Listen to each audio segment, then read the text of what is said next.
جو مستحاضہ ہے اس کے بارے میں شریعت کیا کہتی ہے؟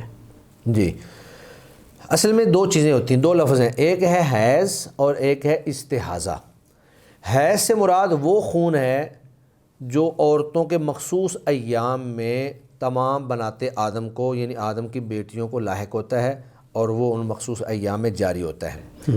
لیکن بسا اوقات یہ ہوتا ہے کہ ان مخصوص ایام کے اندر تبدیلی ہو جاتی ہے، خرابی پیدا ہو جاتی ہے، اور یہ مخصوص ایام بعض کے 4 دن 5-6 دن بس اتنے ہی ہوتے ہیں، اس سے زیادہ نہیں ہوتے ہیں۔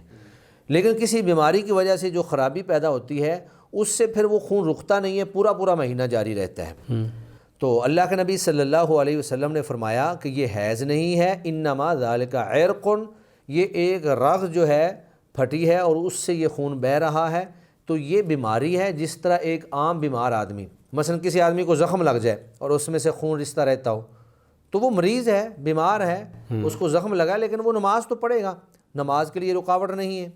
تو اللہ کے نبی نے فرمایا کہ انما ذالک عرق ولیس بحیض، یہ حیض نہیں، یہ استحاضہ ہے، یہ خون بیماری کی وجہ سے ہے۔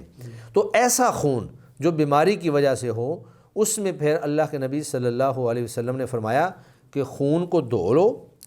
سیدہ فاطمہ بنت ابی حبیش رضی اللہ تعالی عنہا، ان کا یہ مسئلہ تھا، انہوں نے اللہ کے نبی سے آ کر سوال کیا تھا، تو اللہ کے نبی نے فرمایا فغسلی عنک الدم، کہ خون کو دھو لیں، جہاں خون لگا ہوا جسم پہ نظر آ رہا ہے نا اس کو دھو لیں۔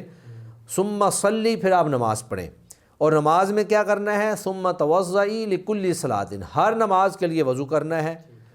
اگر آپ نے 2 نمازیں اکٹھی پڑھنی ہیں تو بھی آپ کو دوسری نماز کے لیے الگ سے وضو کرنا پڑے گا۔ تو یہ مستحاضہ کے بارے میں نبی مکرم صلی اللہ علیہ وسلم کی تعلیمات ہیں کہ وہ ہر نماز کے لیے غسل نہیں کرے گی، بلکہ ہر نماز کے لیے وہ کیا وضو کرے گی، اور وضو سے پہلے وہ جو خون اس کے جسم پر یا لباس پر یا جسم کے کسی حصے پر اگر لگ چکا ہے تو اس کو دھو ڈالے گی۔